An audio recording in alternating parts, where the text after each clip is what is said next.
नमस्कार दोस्तों। हमारे देश में त्योहार सिर्फ खुशी मनाने का जरिया नहीं है, बल्कि उनके पीछे छुपा हुआ होता है गहरा विज्ञान और अध्यात्म। हम सब जानते हैं कि मकर संक्रांति पर तिल और गुड़ खाए जाते हैं और दान भी दिए जाते हैं। लेकिन आप क्या जानते हैं कि महाभारत के सबसे शक्तिशाली योद्धा भीष्म पितामह ने अपनी मौत के लिए इसी दिन का इंतजार क्यों किया था? आखिर क्यों उन्होंने हजारों तीरों के दर्द को सहते हुए अपनी आखिरी सांस को रोके रखा? आज हम उसी रहस्य से पर्दा उठाएंगे। युद्ध का वो दर्दनाक मंजर महाभारत का युद्ध अपने अंतिम चरण पर था। भीष्म पितामह, जो कौरव के सेनापति थे, अर्जुन के तीरों से बुरी तरह घायल होकर बाणों की छाया पर गिरे हुए थे। उनका पूरा शरीर घायल था और पीड़ा इतनी थी कि कोई साधारण व्यक्ति एक पल भी जीवित ना रह पाता। वहां भगवान श्री कृष्ण जी और पांडव उनके दर्शन के लिए खड़े थे।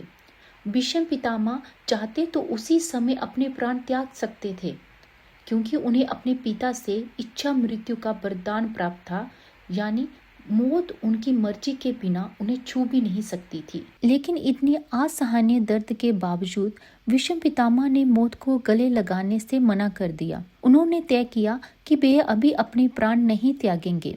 सब हैरान थे, आखिर भीष्म पितामह इतनी तकलीफ क्यों सहन कर रहे हैं? दोस्तों, इसका कारण था सूर्य की दिशा। जिस वक्त भीष्म पितामह गिरे थे, उस वक्त सूर्य की दिशा दक्षिणायन में थी, यानी सूर्य का दक्षिण दिशा की ओर गमन करना।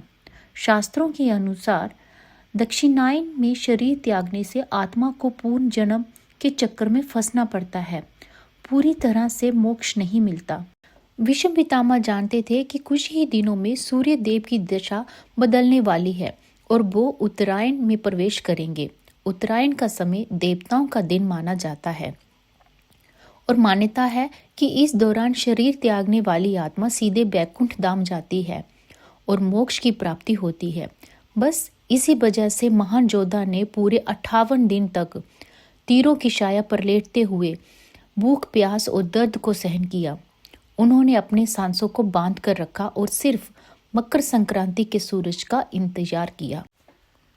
जैसे ही मकर संक्रांति का दिन आया और सूर्य देव उत्तरायण हुए, भीष्म पितामह ने हाथ जोड़कर श्री कृष्ण जी का धन्यवाद किया और अपनी इच्छा से अपने प्राण त्याग दिए।